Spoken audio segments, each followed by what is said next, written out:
Расмий статистикалык маалыматтар боюнча Кыргыз Республикасынын географиялык түзүлүшүнүн 85%-ын кырка тоолор түзүп, ал тоолордон Нарын, Чүй, Талас, Карадария, Акбуура сыяктуу ири дарыялар жана 30 миңден ашуун түрдүү суу булактары агып чыгып турат. Жаратылыштагы географиялык жайгашуубузга ылайык, ошол агын суунун 15-20%-ын гана Кыргызстан керектеп, калган 80-85%-ын кошуна мамлекеттер пайдаланат. Кыргызстан сууга бай мамлекет деп ар бир кыргыз жараны айтып келет. Бирок тилекке каршы сугат суунун тартыштыгы бизде да жок эмес. Здесь акимиат, губернатор все предупреждены, уже знают об этом, что в этом году положение маловодья. Всех предупреждали. Позавчера вот рядом с вами Тюз-Силани, вообще губернаторы ездили тоже. Ну вот такое положение, потерпите, будет вода, дадим. А когда все сгорит, вода не нужна будет. Вот вы даете 500, еще хотите урезать. Это все, это катастрофа. Мне сейчас мой начальник сказал, у тебя урезали воду, распредели. Фамилия, кто вас предупредил? Фамилия вашего начальника? Мне сейчас телефонограмма пришла с области от, наверное, Девяткулова, наверное, скорее всего. Моего начальника от Волкова, начальник отдела водопользования. Волкова Ольга.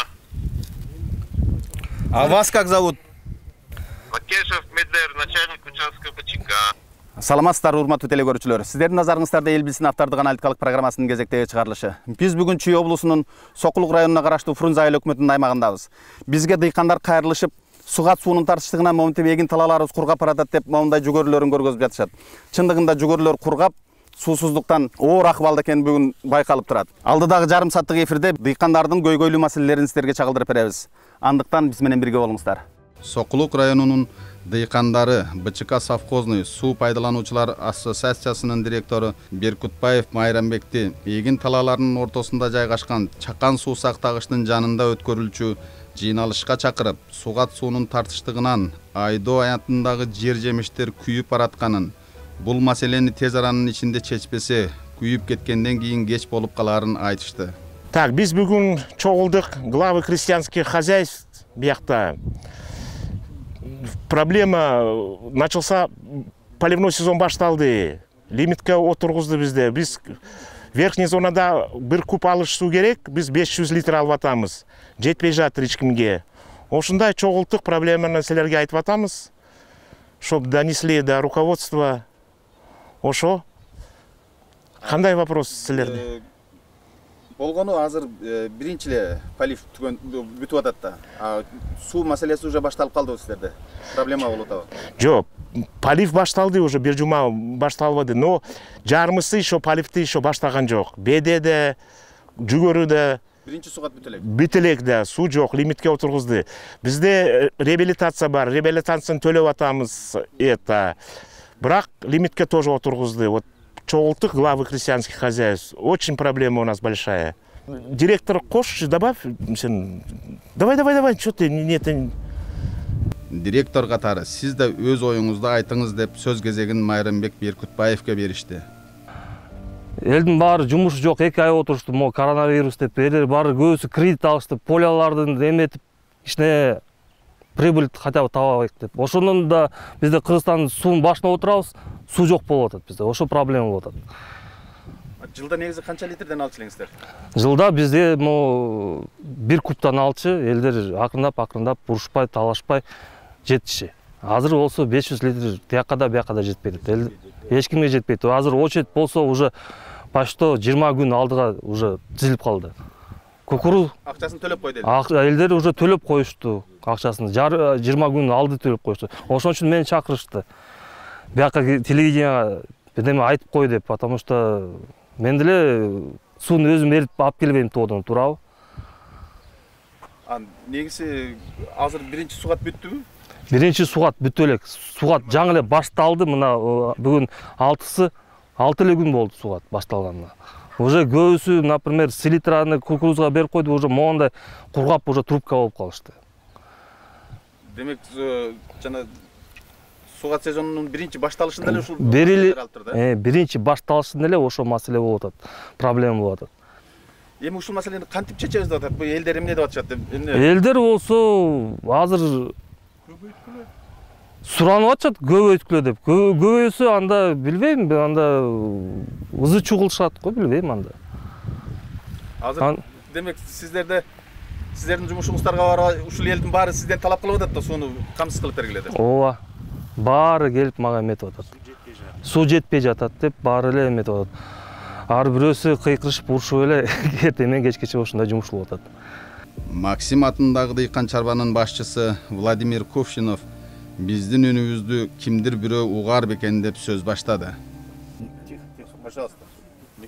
Ким жооп берет? Биз эмне кылабыз? Кимге кайрылабыз? Кимдир бирөө бүгүнкү көйгөй жараткан сугат суу маселесин чечип бере алабы? Же аргасыздан кайра эле Кыргыз Республикасынын президентине түз кайрылабызбы? Биздин ушул үлүшкө тийген алакандай жерибизден башка киреше таба турган эч нерсебиз жок. Биз жер иштетип, түшүм алып, мамлекетке салык төлөп, киреше киргизип жатабыз. Сугат суу өз учурунда берилбесе, биздин 1 жылдык эмгегибиз күйүп кетет. Жогорку жакта отурган мамлекеттик жетекчилер биздин үнүбүздү угуп, маселени чечип бергиле. Фермер Алибек Оспанов бизден суранып, эфир аркылуу Кыргыз Республикасынын президенти Сооронбай Шарипович Жээнбековго кайрылды. У нас большая проблема с водой. Каждый год нам давали 1 куб, в этом году дают полкуба, 500 литров воды. Мы платим налоги, все платим, пожалуйста, прямое обращение к Сооронбаю Жээнбековичу. Помогите нам, решите этот вопрос. Мы, единственное, живем только на земле, один раз в полгода по сезону работаем, вот круглый год клевера нет, не можем полить, кукурузу не можем полить, кукуруза уже в трубку пошла, сохнет. Очень большая проблема. Вот, пожалуйста, помогите нам. Решите этот вопрос, Сооронбай Жээнбекович. Просьба. БЧК совхозный суу пайдалануучулар ассоциациясынын башчысы Майрамбек Беркутбаев дыйкандар 10 күндөн 20 күнгө чейинки аралыкта сугат суу үчүн болгон төлөмдөрдү төлөп кезекте турганына токтолду. Дыйкандар демек кредитти да төлөп атат, жер салыгын, суу салыгын баарысын төлөп атат, бирок кемчилик суу жетпей атат. Баарын төлөп атышат. Кемчилик суу жок болот. Ошо азыр момент ситуация жаман болот. Эсе сууну бербесе, элдер деле анын кредитин да төлөбөйт. Менен да уруш талаш болуп атат. Суу каякта таап бер деп. Мен данный момент ситуацияны элдерге түшүндүрүп, давайте көтөрүп турайлык, кичине эметейик деп эметип атам. Сиз жогорку инстанцияларга өзүңүздөрдүн жогору жактагы ушул суу чарба департаментине чыгып, ошол жактарга кайрылуу жасадыңыз да, ушундай болуп атат, бизде ушул жетишпестиктер бар деп. Алардан кандай жооп алып атат азыр? Алардын жоопу мага лично мага түшүнүксүз болуп атат. Потому что биз Кыргызстанда суунун башында отурабыз. Бизде суу толтура, чын айтсам. Мага как житель вообще непонятная ошо ситуация болуп атат. Айтып атат, например, ледниктер эрибейт дейт, ошол суу бияка жете элек дейт. Кантип эле ледниктер эриген жок. Күндүн температурасы азыр 37-32 градус стабильно турат. Кантип эрибейт? Эрийт да. СПА БЧК совхознойдун башкы бухгалтери Людмила Калтакова төмөнкүлөрдү кошумчалады. Приносят прям заранее деньги, хотя на очереди стоят уже там. Дыйкандар кезекке туруп 20 күнгө алдын ала акчаларын төлөп кетип жатышат. Бирок суунун жетишсиздигинен дыйкандарды суу менен өз убагында камсыз кыла албай жатабыз. Азыр 50дөй дыйкан сугат сууга кезекке турат. Бизге сугат сууну лимит коюп чектөө менен берип жатат. Ал сууну бардык дыйкандарга жеткирүү мүмкүн болбой жатат. Уже на грани, как говорится. Вот, все, что я хотела сказать. Биздин чыгармачыл топ сугат учурунда дыйкандарга көйгөй жараткан маселе кайдан келип чыкканын иликтөө максатында Кыргыз Республикасынын өкмөтүнө караштуу Суу ресурстары мамлекеттик агенттигине кайрылып, аталган агенттиктин директору Таштаналиев Көкүмбек Жумагулович расмий иш сапары менен Кыргыз Республикасынын президенти Сооронбай Шарипович Жээнбеков менен бирдикте республиканын түштүк аймагында жүргөнүн угуп, аталган агенттиктин суу ресурстары башкармалыгынын башчысы Акылбек Сулаймановго кезигип төмөнкүдөй абалга туш болдук. Чынын айтканда ошол жерде кандай проблема бар экенин деле жеткиликтүү эч ким билбейт. Ошол бир адам кызыгып, кандай сугат иштери, биринчи сугат иши, биринчи сезон бүттү же кандай болуп атасыңар силер? Эмне кылып сугарып атасыңар? Ошо экономду пайдаланып атасыңарбы же кандай пайдаланып атасыңар деген министерстводон бирөөлөр чыгып бир барып карап, кабар алып, көрүп келсе болот беле, мисалы үчүн, маселен, сиздердин департаменттен. Барбы ушинтип иштеген адамдар? Менимче, жеткиликте чыгырсаңар, сиздердин тараптан иштеп аткан адамдар ушинтип барып жүргөндөр. Жеткиликтүү мекемелер иштесе барыш керек да, ошолар негизи ошолор менен иштейт да, дыйкандар менен. Суунун кандай, сиз туура эмес айтып атасыз, что суунун проблемалары билбейт деп. Билип атабыз, жетишпегендиктерин. Бияка деле маалымат келет. Ошону кантип чечсе болот да? Чечишке азыр кандай чечишпен? Суунун жетишсиз деп атпайм. Ошон үчүн туура пайдалануу ушуну. Ошонун көзөмөлдөө барбы деген? Көзөмөлдөө бар. Ар бир райондо bizde жетекчилик бар, район управление. Ким районда ошо сиздерди азыр жетектеп аткан? Соклук көзөмөлдөө. Соклук райондук.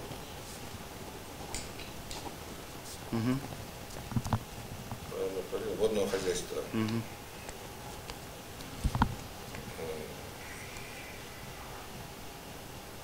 Чумашалиев, по-моему, начальник тавасын Соклуктар еді. Шол қарасаңыз, мәселен барын қайда чешіліп атқанын өзі айтып береді, потому что мейлі, рахмат сізге. Башкы башкармалыктын башчылары райондук бөлүмдөрдө иш кандай абалда жүрүп жатканын эле эмес, райондук жетекчилердин аты жөнүн так билбегени өкүндүрдү. Кандай болсо так ошондой көргөзөбүз. Бир эле нерсе, маселен, бизде бир эле кемчилик, тиякта жетекчиликтер нижний звено эчтекени чече албай атат, жогорку звено эчтеке менен жумушу жок отурат. Бизде ошол эле нерсе көрүнүп атат бардыгы. Туура эмес сиз айтып атасыз. Почему? Биздин суу чарбадагындай вообще болгон эмес да. Суу жетишсиз болсо биз айтабыз. Да, анда ушундай кылыш керек. Переброс кылып, канча бир каналдан башка жакка буруп жеткизип атабыз сууну. Кантөлүк там суу жок болсо. Ну, может, азайткандар. Ошончо атабыз. Мейли 800 литрден 400 болсун, туура пайдалансынчы, очередтешип.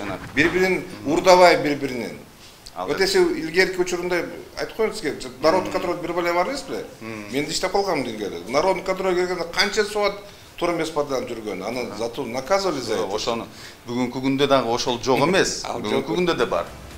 Анан да бизге жол көрсөтүп, маалыматты бурмалабай так бергиле дейт. Биз маалыматты так берерибизди айтып өттүк. Бирок ошону көзөмөлдөө маселеси эч кимдин колунан келбей атпайбы? Ошол бычканын башында отурган деген мендер деген отурат. Бизге башынан ушундай команда болуп атат. Былтыры 800 литр алчылыгыр. Баштан эч кимде команда бербейт. Ошол маселе ошондо болуп атпайбы? Мага мен дагы кичинекей адаммын. Мен аткаруучумун. Башынан ким башынан команда берип атат десек, мына биз эң башына чейин келе атабыз. Биз башынан эч ким команда берген эмеспиз дейт. Кыргыз Республикасынын өкмөтүнө караштуу суу ресурстары мамлекеттик агенттигинин суу пайдалануучулар ассоциациясынын жетекчилери менен иштөө башкармалыгынын башчысы Абдувалик Кадырбековго кайрылып төмөнкүдөй маалымат алдык. Суу пайдалануучулар ассоциациясы тарабынан сиздерге сунуш болду. Бул 2 жыл бизде мындай кемчилик болуп атат, мындай суу жетпей атат деп сиздерге айтылыш керек. Сиздерден анан улам тиги районго айтылса, район облуска айтса, облус сиздерге келсе, бир жалпы туруп алып сүйлөшкөндө биз жылда эле ушул эле маселе менен жүрө беребизби же бир кичинекей бир жерде маселесин чечебизби деп бир ушундай бир кеңештер болуп турат болуш керек деп ойлоп атабыз. Туура айтасыз. Бүгүн азыр сизге кайрылсам, ошо мен кайрылып, ошол дыйкандардын үнүн сизге жеткирип атканым үчүн сиз ушуну эртең бул өзүңүздөрдүн деп көтөрүп чыгып, ондай болуп атыптыр. Бул азыр сиз жөнгө салсак болобу? Айтабыз, дейбиз, жөнгө салабыз, жерде адистерибиз бар, алар менен сүйлөшөбүз. Бул боюнча да маалымат алабыз, сиз айткандай нерселерден. Экинчиси, мына сиз айткан маселе боюнча, мына биз эми былтыркы жылы август айында агенттик болуп кайрадан түзүлдүк. Биздин суу кодексине ылайык бизде мына суу маселеси боюнча национальный эмебиз бар, советибиз да бар. Азыр бул маселеси областтарда, райондордо азыр ошондой эмелер түзүлөт. Анан сиз айткандай бир эле суу агрардык саясат болуш керек.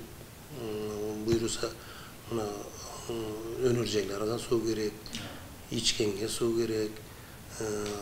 Прогнозу көп жылдык прогноз боюнча азыр эме кетти да, суу азайып кеткендигине. Ал боюнча алдын ала жумуштар жүрүп атат. Жакын арада угуласыздар. Мындайда бир маселе. 2 ай калды өзү дыйкандар үчүн. 2 айдан кийин суунун эч кимге кереги жок. Туура. Ушул эки айдын аралыгында ушуну жакшыраак көзөмөлдөп, сиздер тарабынан көзөмөл болбосо билесиздер да.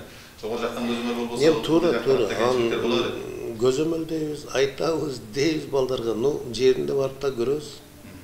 Андан ары Чүй бассейндик суу чарба башкармалыгына барып, Девяткулов Руслан Жакшылыкович жумушчу топ менен аймактарда жүргөндүгүнө байланыштуу. Чүй бассейндик суу чарба башкармалыгынын башчысынын орун басары Нурбек Мурзалиевге жолугуп төмөнкүдөй маалымат алдык.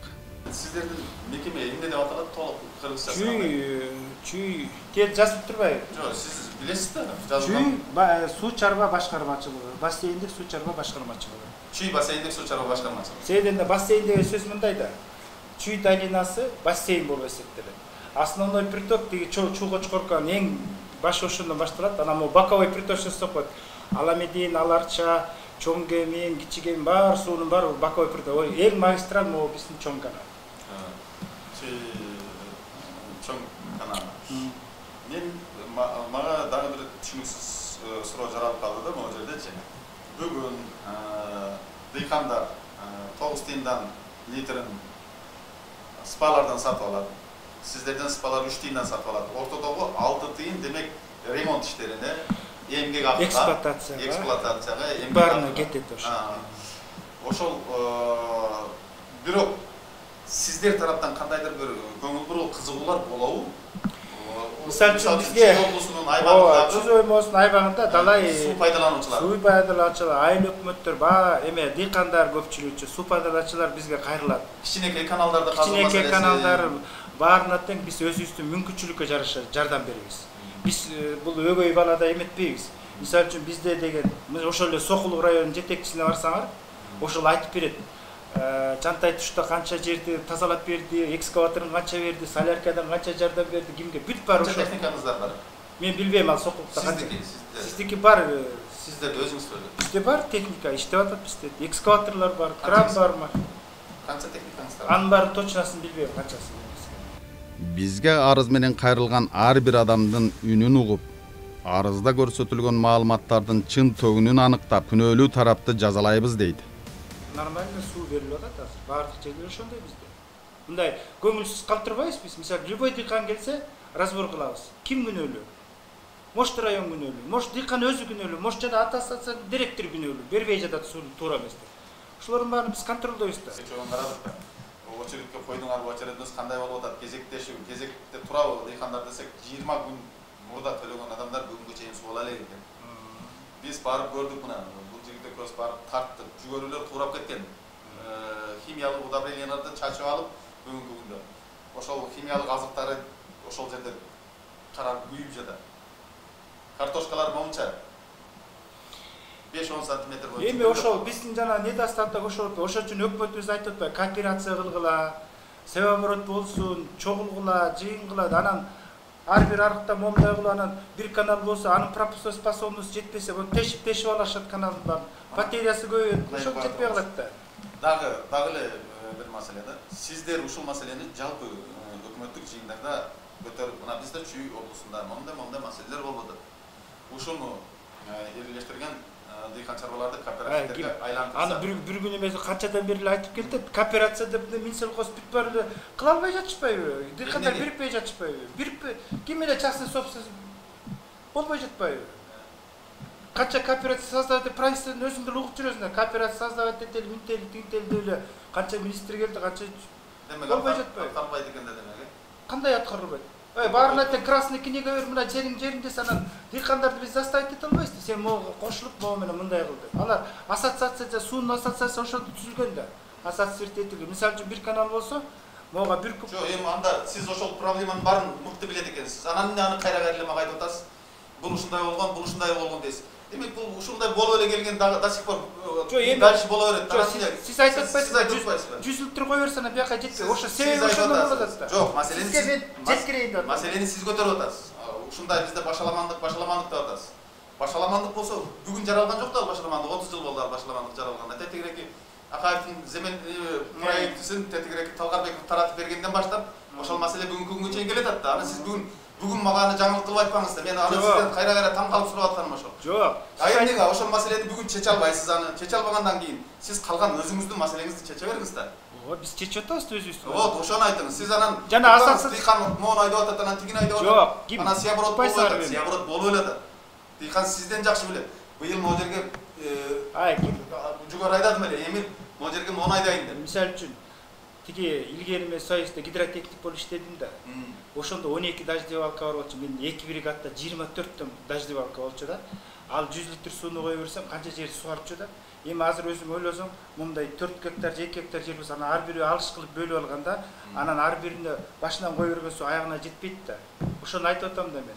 Илгери ошо совхоз калкы ошондой болчу да. Эми сиздин арманыңыз илгерки совхоз колхоздо сонун болчу, азыр башаламандык деп атасыз да. Башаламандык деп айткан жокмун, бирок азыр деле чыгып атат ситуациядан. Бирок ошол жана айтып атпайсызбы, мына азыр айттыңыз го, чыкпай койду го, биз канча айтсак деле чыкпай. Кооперация кылып, бирок бир кооперацияга өкмөт айтып атпайбы, кооперация кылгыла. Демек өкмөттүн колунан келбей атат. Эми айтып реклама кылып баарын эле кооперация кылалы деп жүрбөйбү бар. Бул сиз канчадан бери иштейсиз, ошо билбейсизби? Биздин Чүй областта канча эмне создавать этилген? Мына областтан барып сурасам. Сиз билет экенсиз айтпайсызбы? Мен аны ага мен кийиши эмне кылам? Мен өзүм сууну билем, сууну. Анан сиз ошол маселени сиз көтөрүп атпайсызбы? Жок, бизде ошо ирилешкен чарбалар жок. Бүгүн ушундай башаламандыктан улам биз сууну жеткире албай атабыз деп сиз ошол жака ссылка кылып атасыз да. Сайыз учурунда жер айдоо ырааттуу жүргүзүлчү. Азыр ким эмне кааласа ошону айдап жатат. Көзөмөлдөгөн эч ким жок. Ошондуктан сугат суу тартыш болуп жатат дейт Нурбек Мырзалиев. Кооперация болсо жакшы болмок. Өкмөттүн программасы бар. Бүт жетекчилик иштеп атат. Бирок дыйкандар частный собственность бербейт. Ар ким өзү кочу тиги жерлерин эметкенге. Анан 40 жыл иштептирсиң анан. Мен башы өттүм, мен Союзда 40 канча сиз айттыңыз аны мен 41 жыл иштедим деп. Мен сизден сураган жокмун канча жыл иштедиңиз деп. Мен келгенде эле ошону баштадыңыз. Мен 41 жыл иштедим деп. 1 жыл иштейсизби, 41 жыл иштейсизби? Ой, мен башыма элдерге пайдалуу иш жасаш керек. Башыма өткөндө айтып атам, мына Союз тараган, Союзга чейин мен иштедим. Сонун болчу баары. Союз тарап кетти. Жана ачарчылыкты да көрдүк, тараганды да көрдүк, жаман жакшылыкты да көрдүк. Эми Кудайга шүгүр, мына азыр тиги колдон келишинче 1 литр суу болсо да ушу дыйкандар былтыр жана Казакстан жаап салбадыбы? Биз өзүбүздү түшүнбөй жүрүптүрүз ошондочу. Между нами. Ой, казакчада ошол биздин продукция да бар экен. Мына бүт Чүй элинин продукциясы. Канча казак ушул жерден КамАЗдар өтпөй турду. Ошонун баары биздин продукция. Биздин суубуз менен эметкен продукцияда. Оны биз ошондо билдик. Оказывается, биз аябай көп продукция выращивать этип турбайбыз. Кыргыз Республикасынын өкмөтүнө караштуу Суу ресурстары мамлекеттик агенттигинин Суу пайдалануучулар ассоциациясынын жетекчилери менен иштөө башкармалыгынын Сокулук районундагы өкүлү Дамира Абдуллаева төмөнкүдөй маалымат берди. Сени 16 августунда иштейт. Ошонун бири бычка совхозный, бул бычка совхозный 2 системадан суу алат. Бычкадан анан совхозный каналынан 2 жерден алат да, түзгөн. Анан жакын арада ооз менен договор түзгөн, мен договорлорун көрсөтөм, баары менде турат. Бүгүнкү күндө алган суусу бычка совхозный общий договор түзгөн, мына 315 миң сом 470 сомго договор түзгөн. 10 миллион 585 тысяч метр сокпады. 10 миллионго да. Анан бүгүнкү күндө алды, мисалы 649.4, 19.485 сомго мына бүгүнкү 11-ине карата алды. Декадный берсем деле болот, декадный кайсы күндө канча алганын. Алганы биз ооз менен аксиверка кылып турабыз да. Ар бир 10 күндө булар заявка берет оозго. Биринчи договор түзөт февралда ооз менен. Канча каналдын астында канча арашайын площадь алып жете турган болсо, ошонун астындагы подвешенный площадьтагы посев боюнча договор түзөт. Сокулук районунун Сугат суу чарбасынын жетекчиси Жумашалиев Кубанычбек Керимбаевич Сокулук районунун дыйкандарына төмөнкүдөй маалымат берди. Эң негизги жалпы Сокулуктун дыйкандарына эмне айтат элеңиз өзүңүздүн деге? Баягы дыйкан деген, мен да дыйканмын да, чын айтканда, элмештеп атканда, сельский хозяйство деп атканда, бүт дыйкан менен байланыштуубуз да, кыргыз эли болгондой. Мына жогорку зонанын баары клубника менен малина менен заниматься этишет, биз жакта жогорку, поезд жогоручу. Анан кийин бул жакта дыйкандарга баягы кичинекей бир адамгерчиликтүү болуш керек, анан кийин ичте законго, мыйзамга чегинде кыйкырышпай көчпөй суу келет келбей койбойт, аны туура бөлүштүрүп, туура сугарып алыш керек. Анан дыйкандар мен баягы түшүрүп атам да кээ бир жерлерден да жана балдарын коюп коюп сугарылбайт да, балдар сугатчы деген бул чоң нерсе да. Илгери аябай сугатчынын санитетчил чоң кетменди берип коюп арыктарын тарап берип. Азыр андай жок да. Мен ойлойм да, ушу дыйкандар Кудай Таалам быйыл да суу жакшы болуп кетет. Бир 10-15 кийин суу кирсе жогорудон Кудай Таалам берет ушунчу да. Азыр кичине беттиңер аша таш болуп бири-бирине кеттим дешкен болбойт эми. Баары ийгилик иштерине Кудай буйруса андан жаманда заман өткөндө туурабы, илгерки ойлоп көрсөң. Азыр мына азыркы күндө мен ойлойм мына кризистен чыктык чын айтканда. Кризистен чыгып Кудай Таалам берерин унутпасын, мен да отурам бул жерде. Берерин унутпасын, анан элибизге тынччылык каалайбыз, аман-эсен болушун. Мен ойлойм урожайдан кийин жан айтып калышат адам баласычы. Сиз мен менен кийин бир күздө бир келгенде айтсаңыз, келесиз айтасыз ушунда. Агам жүрсөңүз, нижи зона бир барып келели деп жонон. Аердан күпүлдөшөт, айлап отуруш. Мен деген перести за предел Кыргызстана 27 000 тонна өткөзчү фура менен деп. Нижинчуйский барсак. Ачык эле деп. Кимдин аркасы менен өткөзүп атат анча. Суу чарбасы менен иштетип атат, дыйкандар менен кош иштешип атат. Ошон монча тонна өткөзүп жүрөт. Монча миң тонна капуста через Казакстан кетти деп. Мен сизге ошолорду мына өстөр айтып берет ушунча. Анан кийин суу чарбасы суу бербесе, анан кийин өткөзө албаса айтып берет. Жөн аша таш кыла берген болбойт дыйкандарга чекеп жерлерде. Эми аша чаап кеткендер бар да арасындачы. Эл болгондон болбойт экен да. Суу пайдалануучулар бөлүмүнүн башчысы Ольга Викторовна Волкова дыйкандарга ийгилик каалап мындай дейт. Ольга Викторовна, вы бы что-то пожелали нашим крестьянским фермерским хозяйствам?